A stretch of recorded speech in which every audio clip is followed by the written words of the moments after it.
días, mi nombre es Cristiane Pérez y yo les estaré hablando sobre lo que es la coroides. La coroides, como podemos observar, es una membrana de color oscuro que está formada por innumerables vasos sanguíneos que van a estar ligadas y están compuestas por tejido conectivo. Como una señal característica, podemos decir que esta es una de las partes del cuerpo humano que contiene mayor cantidad de vasos sanguíneos. Vamos a ver su estructura anatómica. Estructuralmente, esta va a formar parte de lo que es la uvea y se va a ubicar entre la esclerótica del ojo y la retina. Su parte posterior va a estar perforada por lo que es el nervio óptico y sin embargo, su parte anterior va a encontrarse lo que es la zona ciliar. Bien, vamos a ver anatómicamente cómo está formada. Esa se va a dividir en varias capas que van a ir desde la parte de afuera hacia adentro. Tenemos la lámina fusca o supracoroidea, que esta no es más que una capa externa, bueno, la más externa, compuesta por tejido conectivo, también con fibras elásticas, colágeno, melanocitos y fibroblastos, que esto van a separar los capilares de la esclerótica. También tenemos dos capas importantes, que es la de Haller y la de Sattler, que la única diferencia de esto es que en la de Haller va a contener vasos sanguíneos, pero de mayor calibre, y la de Sattler también va a contener vasos sanguíneos, pero de tamaño medio. Otras de las capas anatómicas de lo que es la coroide, tenemos la corocapilar, que esto es una red de capilares que va a proporcionar nutrientes al epitelio pigmentario y a los fotorreceptores de la retina. También está la membrana de Bruch, que esta es una lámina basal que va a separar la coroide del epitelio pigmentario de la retina, facilitando lo que es el intercambio de nutrientes y desechos. Bien, ahora vamos a hablar sobre las funciones de la coroides. La coroide va a estar dando diferentes funciones, dentro de unas más importantes. Tenemos la nutrición y oxigenación. Esta va a nutrir lo que es los tercios extremos de la retina, del epitelio pigmentario y los fotorreceptores. Va a aportar aproximadamente lo que es el 65% del soporte metabólico de la retina. También esta va a tener un flujo sanguíneo que debido a su autorregularización, que está, aunque esté fluido por lo que es el sistema nervioso autónomo, no se afecta fácilmente por lo que es aumentos de la presión intraocular. También estudios sugieren que esta puede mantener viva la retina incluso en isquemia crónica. También otra de las funciones importantes es el soporte al nervio óptico. Esta va a nutrir la cabeza del nervio óptico, zona del punto ciego, por su proximidad anatómica. También tiene función inmune. Esta va a contener células inmunes como linfocitos, mastocitos, células dendríticas, esenciales para la respuesta inflamatoria, sistémica y local. También tiene una función de absorción del calor. La melanina del pigmento de la retina va a absorber todo lo que es la luz directa, evitando reflejos y también mejorando lo que es la calidad visual. Y también tiene una función termorreguladora, es decir, esta va a eliminar todo el calor generado en exceso por la actividad de los fotorreceptores, permitiendo así o protegiendo su función. Bien, ahora vamos a ver las patologías más comunes o frecuentes de lo que es la coroides. En primer lugar, tenemos la corioretinitis, que no es más que una inflamación combinada de la tiroides, de la coroides y de la retina. Esta va a afectar sobre todo la visión central. Vamos a ver que va a estar dada por dos causas. Tenemos una causa infecciosa y una causa autoinmune. Dentro de las causas infecciosas vamos a tener, por ejemplo, toxoplasmosis, que es la causa más frecuente. También tenemos herpes, sífilis, tuberculosis y VIH. El autoinmune puede estar dada por sarcoidosis y lupus eritematoso sistémico. Vemos que las manifestaciones clínicas o los síntomas va a ser visión borrosa, manchas negras o grises, conocido esto como estocomas, que va a ocluir lo que es la visión central de la persona, fotofobia, es decir, molestia a la luz, y a veces dolor ocular leve. La mayoría del diagnóstico de estas patologías va a estar dado por lo que es el examen del fondo de ojo. Aquí podemos ver lesiones blanquecinas y alguna inflamación. Y también puede hacerse exámenes de sangre para poder identificar las infecciones como citoplasma, por ejemplo, el IgG o el IgM. El tratamiento de la misma, si tenemos si está dada por una infección, puede ser antibióticos o antiparasitarios, por ejemplo, para toxoplasmosis, primetamina, más sulfadecina, y más ácido folínico. Y si tenemos la causa por autoinmune o autoinmunitaria, podemos utilizar corticoides orales o inmunosupresores. La otra patología frecuente es el melanoma coroideo, que esto no es más que un tumor maligno, canceroso, que nace en los melanocitos de la coroide. Es el cáncer intraocular más común en adultos. Este va a presentar factores de riesgo. En primer lugar está una edad mayor de 50 años, también ojos y piel clara y nevos coroideos, es decir, lunares dentro del ojo. Dentro de las manifestaciones clínicas o los síntomas que puede presentar el paciente, también está lo que es la visión borrosa. Cabe destacar que muchas veces esto no da síntomas, pero al inicio tenemos visión borrosa, mancha oscura en el campo visual, también está aquí presente el estocoma, destello de la luz, fotopsias y también puede causar experimento de la retina. El diagnóstico de la misma también puede estar dado por lo que es un fondo de ojo, aquí se puede ver una lesión pigmentada oscura. Luego también puede darse lo que es una ecografía ocular, que va a poder medir el tamaño y la forma del tumor. También de la mano de esto vamos a ver el tratamiento, que como dije anteriormente, para el diagnóstico vamos a ver el tratamiento dependiendo del tamaño. Si tiene el tamaño pequeño, puede observarse o hacerse el láser. Si es mediano, una radioterapia, radioterapia con una placa radioactiva. Y si está grande ya, se puede necesitar inanización del ojo, es decir, sacar el ojo. Y también es importante aquí hacer la vigilancia para que no vaya a hacerse metástasis a diferentes órganos, como por ejemplo el hígado. Bien, tenemos ya por último lo que es la coridopatía serosa central, que esta es una acumulación de líquido debajo de la retina causada por una fuga de líquido, pero desde la coroides. Esta es más común en hombres jóvenes y personas de mediana edad. También va a presentar factores de riesgo como lo que es estrés, ya sea emocional o laboral. También tiene una personalidad tipo A, es decir, impulsivos o ansiosos. También el uso de corticoides inyectados, pastillas y también el trastorno del sueño como apnea. Dentro de las manifestaciones clínicas o lo que es los síntomas, también va a presentar lo que es visión borrosa, por en este caso repentina, objetos distorsionados, también va a ver los objetos más pequeños, micropsia y también mancha negra en el centro de la visión, también va a presentarse estocomas. Para el diagnóstico de este tipo de enfermedad de la coroides, también vamos a utilizar lo que es una angiografía fluorocenética, que puede revelar el punto de la fuga, o sea, del punto donde está saliendo el líquido. Y también la mancha de la tinta. El tratamiento de la misma va a estar en la mayoría de los casos, en el 80% de los casos va a desaparecer con solo a 1 o 3 meses y se puede tomar medidas esenciales, por ejemplo, como reducir el estrés, dormir bien, suspender los corticoides. Entonces, si esta va a persistir, se va a dar una terapia fotodinámica con láser o verteporfina y con medicamentos como por ejemplo eperoctona o espironolactona. Muchas gracias.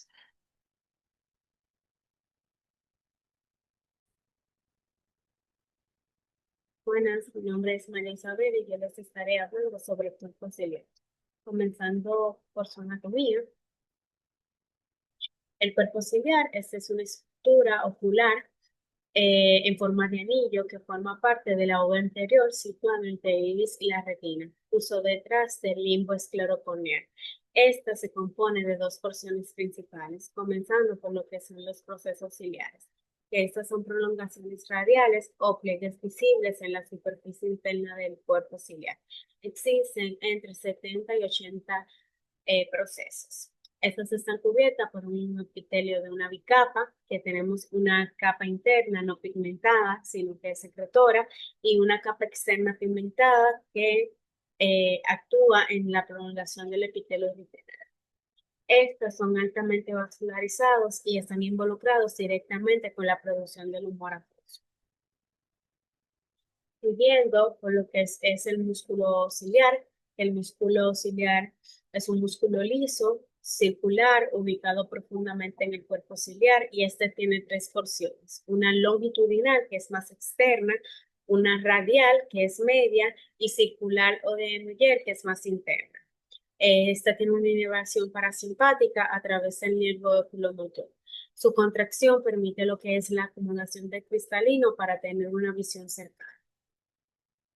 Por último, tenemos las células de zinc, que son fibras de colágeno que conectan el cuerpo ciliar con el cristalino y mantienen suspendido el cristalino en posición. Transmite lo que es la fuerza del músculo ciliar al cristalino para modificar su curvatura durante la acomodación. Entre las funciones tenemos la producción del humor acuoso, o sea, el epitelio no pigmentado de los procesos ciliares secreta el humor acuoso hacia la cámara posterior del ojo. Este fluido pasa a la cámara anterior, mantiene lo que es la presión ocular y nutre a la córnea y el cristalino. También una de sus funciones es la acomodación cuando el músculo ciliar se contrae, disminuye lo que es la tensión sobre la zónula, el cristalino se vuelve más convexo y permite enfocar lo que son los objetos cercanos. Mientras que cuando el músculo se relaja, aumenta la tensión celular, el cristalino se aplana y permite enfocar los objetos lejanos. Ya entrando a sus patologías, tenemos lo que es la cicritis, que esta es la inflamación del cuerpo ciliar. Generalmente forma parte de una uveitis anterior junto con una iritis. Entre sus síntomas tenemos dolor ocular, fotofobia, disminución de la visión, inyección ciliar.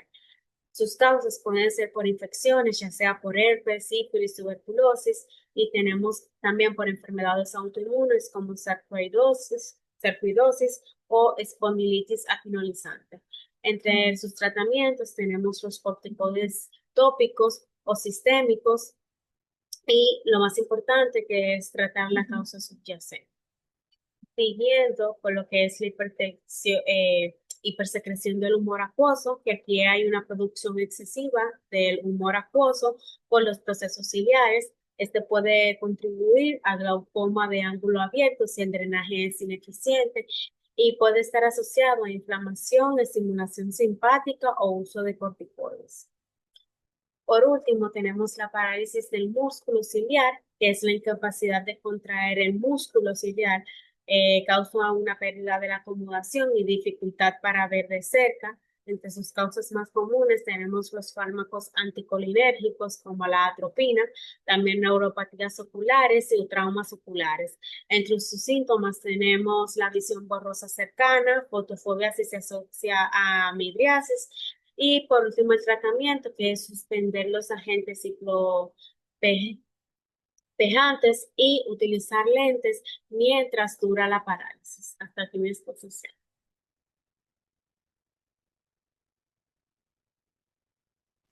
Saludos, mi nombre es Edwin Aquino, matrícula 1215093 y ahora les estaré hablando sobre el iris. Aunque solemos asociarlo con el color de los ojos, el iris tiene una función más importante, que es controlar la cantidad de luz que entra al globo ocular, protegiendo estructuras internas y regulando el enfoque visual. El iris es una estructura circular y pigmentada ubicada entre la córnea y el cristalino, justo por delante del cristalino y por detrás del humor acuoso.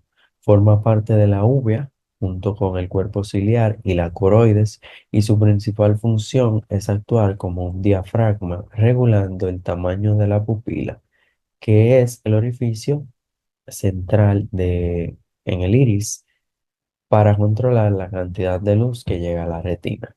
Cuando hay mucha luz, la pupila se contrae y a esto le llamamos miosis. Y cuando hay poca luz, entonces se dilata y a eso le llamamos midriasis. Y esto se logra gracias a la acción coordinada de los músculos que se encuentran dentro del iris. Entonces, siguiendo con lo que sería su histología, vamos a ver que este va a tener un epitelio posterior del iris, que es la superficie que da hacia la cámara posterior. Esta va a tener dos capas de células epiteliales cúbicas, que va a ser la capa anterior, que va a ser la más superficial, donde se va a presenciar las células mioepiteliales pigmentadas que forman parte del músculo dilatador de la pupila, y la capa posterior, que va a ser más profunda y se van a encontrar células altamente pigmentadas, pero no van a ser contráctiles. Estas continúan con el epitelio pigmentario de la retina. Seguido del estroma del iris, que es la zona intermedia y más gruesa, donde se va a presenciar un tejido conectivo laxo, que va a ser ricamente vascularizado. También vamos a tener los melanocitos que determinan el color. Ya, mientras más melanina, más color va a tener, o sea, más oscuro va a ser el color. Vamos a tener los fibroblastos, los macrófagos y otras células del sistema inmunológico. Y vamos a tener los vasos sanguíneos que se van a encontrar ramificados, dispuestos radialmente, y los nervios, donde vamos a tener los autónomos, simpáticos y parasimpáticos. Y vamos a tener eh, los sensitivos. Entonces, vamos a tener los músculos y vamos a tener la superficie anterior. En la superficie anterior del iris vamos a ver que esta no tiene epitelio. Está formado por prolongaciones del estroma y fibras de colágeno que dan un aspecto irregular o aterciopelado. Entonces, siguiendo con la anatomía del iris, cabe destacar que este se va a dividir en dos zonas. Vamos a tener una zona pupilar que se va a encontrar más cerca de lo que sería la pupila, y una zona ciliar que ya sería el resto de la superficie. En su estructura interna vamos a encontrar el estroma del iris, definido anteriormente en la histología. Vamos a tener el músculo esfínter del iris, que es un anillo circular que rodea la pupila, y su función es contraer la pupila para generar el movimiento de la miosis. Y es cabe destacar que este va a estar controlado por el sistema parasimpático. Y vamos a tener el músculo dilatador que se va a encontrar de forma radial más externo. Este va a permitir la dilatación pupilar, que al movimiento o esta acción se le llama midriasis, y está inervado por por una fibra simpática. Y vamos a tener el epitelio pigmentario posterior, que es una capa de células que recubre la cara posterior del iris. Esta evita que la luz pase lateralmente y está en continuidad con el epitelio del cuerpo ciliar. Siguiendo con lo que sería la irrigación, vamos a ver que la irrigación principalmente va a provenir de dos arterias. Vamos a tener las arterias ciliares largas y vamos a tener las arterias ciliares anteriores, las cuales se van a anastomosar. Y bueno, cabe destacar que vienen de la arteria oftálmica. Estas se van a anastomosar para formar el círculo arterial mayor del iris. Vamos a tener que este se va a ubicar en la raíz del iris, que es la parte más periférica, y allá nacen donde se une al cuerpo ciliar. Desde este círculo entonces nacen las ramas radiales que se dirigen hacia el borde pupilar, irrigando el estroma y los músculos.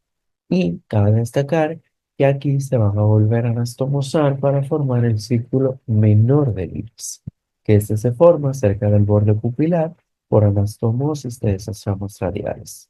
Es menos definido, pero importante para la irrigación pupilar. Seguido de su inervación, que ya está anteriormente definida. Vamos a tener las raíces parasimpáticas que provienen del núcleo de Ehringer-Westphal, del tercer nervio craneal o tercer par craneal, que sería el motor ocular común o el oculomotor, y un ganglio que va a ir a un ganglio ciliar inervando el esfínter pupilar, por ende, generando el movimiento de la miosis. Mientras que la raíz simpática viene del centro cilioespinal de Buch, que va al ganglio cervical superior, inervando el músculo dilatador, generando la midriasis. Y vamos a tener una rama sensitiva que viene del nervio nasociliar, rama la primera rama del nervio trigémino, que sería la oftálmica, y se va a encargar de la sensación, o sea, de la sensibilidad y de los reflejos, como el reflejo pupilar. Entonces, algunas funciones de la retina se pueden ver, perdón, de la pupila se pueden ver en este video. Este se contrae, se dilata y demás. Entonces, con esto se va a generar una regulación lumínica que modula la entrada de luz según el ambiente, protegiendo la retina, mejorando el enfoque, ya que ayuda a enfocar objetos a diferentes distancias.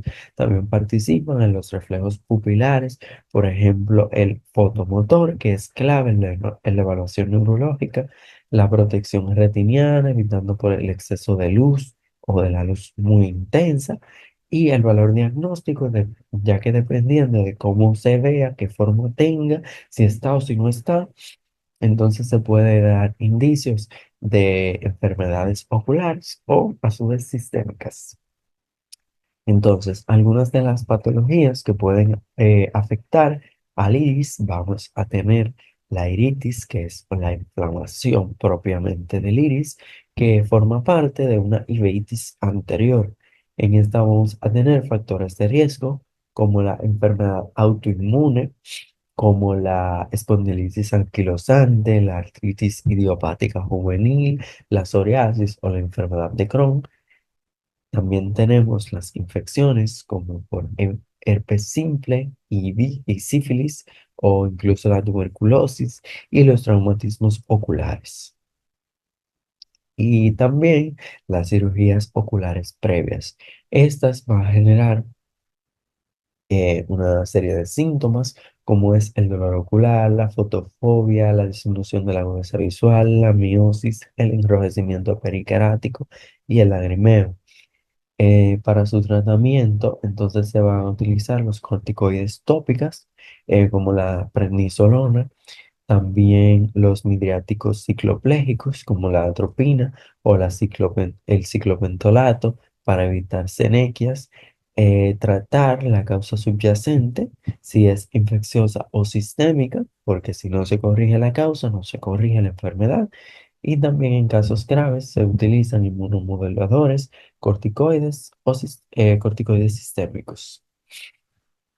La siguiente patología es la uveitis anterior, que esta es una inflamación que afecta al iris y al cuerpo ciliar y es la forma más común de uveitis. Algunos de los factores de riesgo de esta enfermedad serían las enfermedades autoinmunes como la HLA-B27+, la sarcoidosis o el lupus, y las infecciones como el herpes, o sea, por el virus del herpes, la toxoplasmosis y la tuberculosis. También el trauma ocular, las complicaciones por quirúrgicas, como el síndrome de Irving-Gass o idiopática, ya que sea sin causa aparente. Entonces, los síntomas que estas van a generar es el dolor ocular, fotofobia, horror, visión borrosa, miosis, células y flare en cámara anterior y el hipóplano en casos graves. En cuanto a su tratamiento, entonces se van a utilizar los corticoides tópicos como la prednisolona o sistémicos si hay afectación extensa, también los cicloplégicos para prevenir las sinequias y evitar aliviar el dolor, los antibióticos o antivirales si hay una causa infecciosa, los inmunomoduladores en casos crónicos o autoinmunes. También tenemos la aniridia, que es la ausencia total o parcial del iris y es usualmente congénita y se asocia a mutaciones del gen PAX6. En esta vamos a tener los factores de riesgo como la herencia autosómica dominante, que va a ser de un 60 a un 70% de los casos. Bueno, en un 60 o un 70% de los casos van a ser afectados. También tenemos las mutaciones esporádicas del gen PAX6, Tenemos la asociación con síndrome de Ward, que significa Wilms, aniridia, geniturináriz y retraso mental. También tenemos los síntomas, que son la fotofobia intensa, el nistagmo, la disminución severa de la agudeza visual, el glaucoma, por ya sea por malformación del ángulo, y las cataratas y alteraciones de la mácula o la córnea. Para su tratamiento, vamos a tener un manejo multidisciplinario, lentes de contactos opacos o pupilados para reducir la fotofobia, el control de glaucoma por fármacos o cirugía, el tratamiento de cataratas en caso de que éstas se encuentren presentes y el seguimiento sistémico y genético si es parte del síndrome de Ward. Entonces, por último, también tenemos la heterocromía, que esta es la diferencia del color entre los iris de ambos ojos o en diferentes sectores de un mismo iris. En esta vamos a tener los factores de riesgo que pueden ser congénita, ya sea idiopática o síndromes como el de Wanderburg.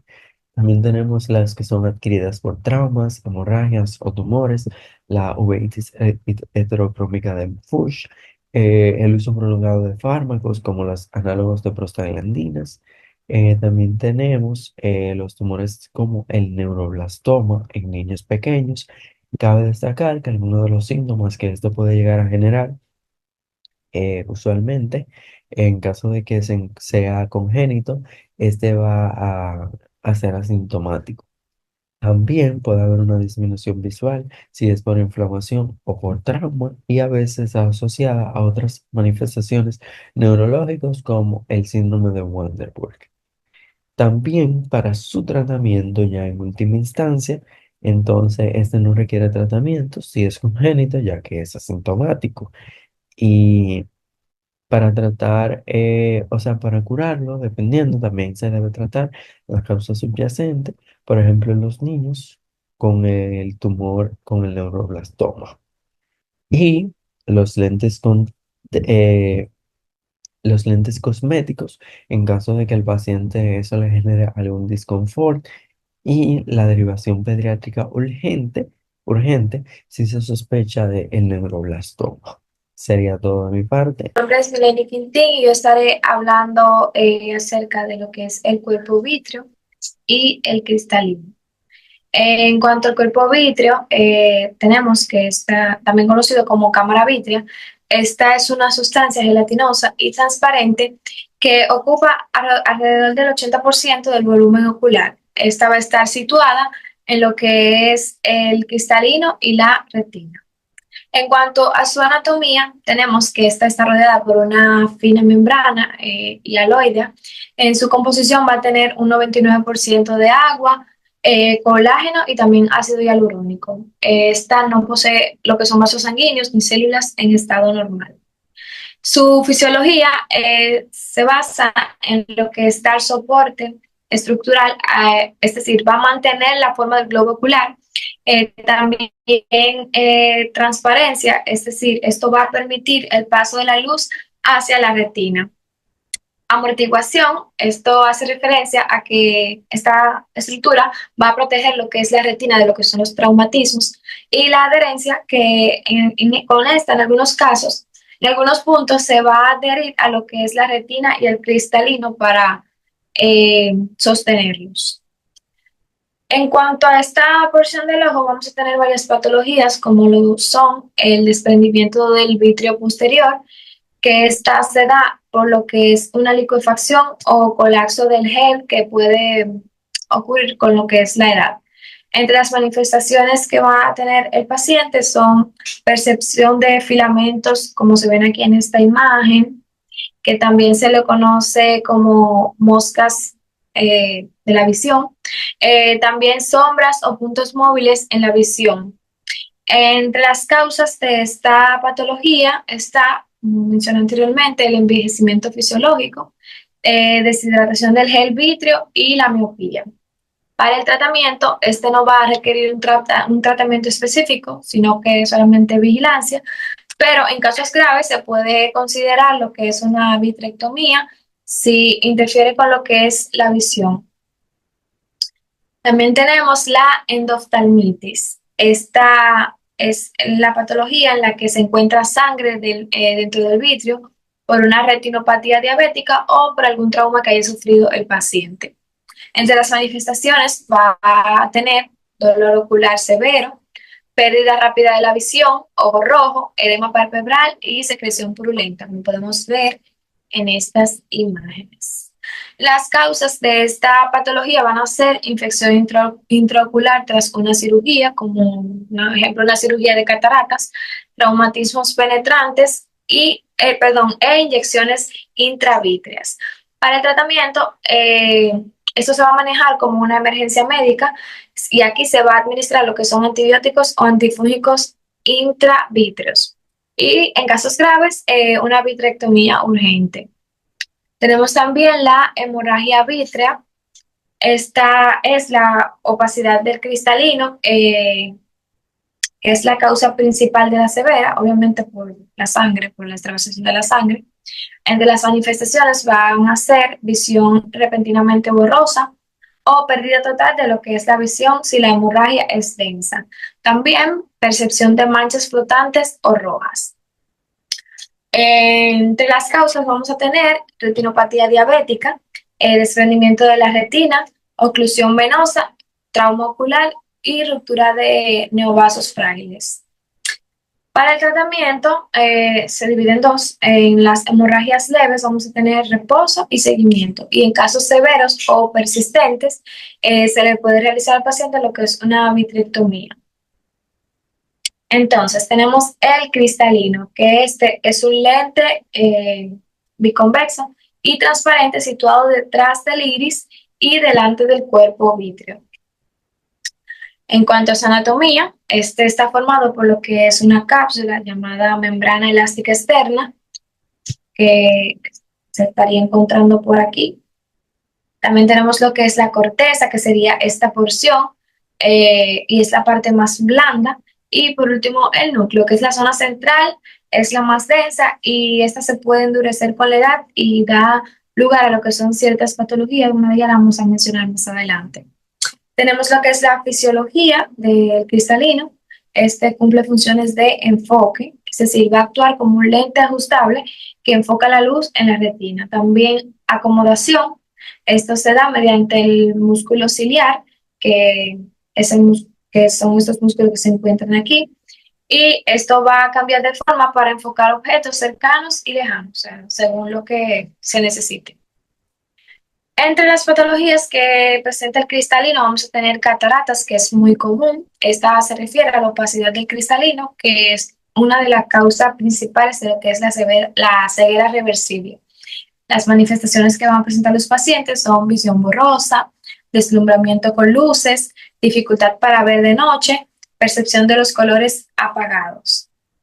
Entonces, entre las causas van a ser envejecimiento, esta es la más común por el mismo deterioro, exposición solar prolongada, diabetes, tabaco, trauma o uso crónico de lo que son los corticoides. Para el tratamiento va a ser con cirugía y también se puede hacer lo que es la colocación del lente intraocular, que este va a ser artificial. Tenemos la luxación o subluxación del cristalino. Esta se refiere a lo que es el desplazamiento de su posición normal. Por ejemplo, en el síndrome de Marfan suele verse muy frecuentemente. Entre las manifestaciones van a ser visión doble, disminución de la agudeza visual, movimiento visible del cristalino, es decir, cuando el paciente moviliza el cristalino se va a poder observar a simple vista la luxación o subluxación. Y también va a presentar el paciente reflejo pupilar anormal. Entre las causas van a ser trauma ocular, enfermedades genéticas como el síndrome de Marfan, que ya mencioné anteriormente, o la homocistinuria. Entre el tratamiento va a ser cirugía para recolocar, es decir, reubicar lo que es el cristalino y retirar o reemplazar el cristalino con un lente intraocular.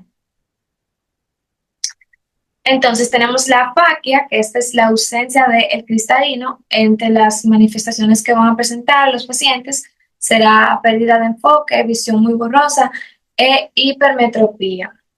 Esto suele ser de causa congénita o postquirúrgica, es decir, cuando nos referimos a causa congénita, hace referencia a que suele aparecer más que todo en lo que son niños. Para el tratamiento va a ser un lente intraocular eh, es el más preferido entre los tratamientos, o un lente de contacto o gafas afáquicas.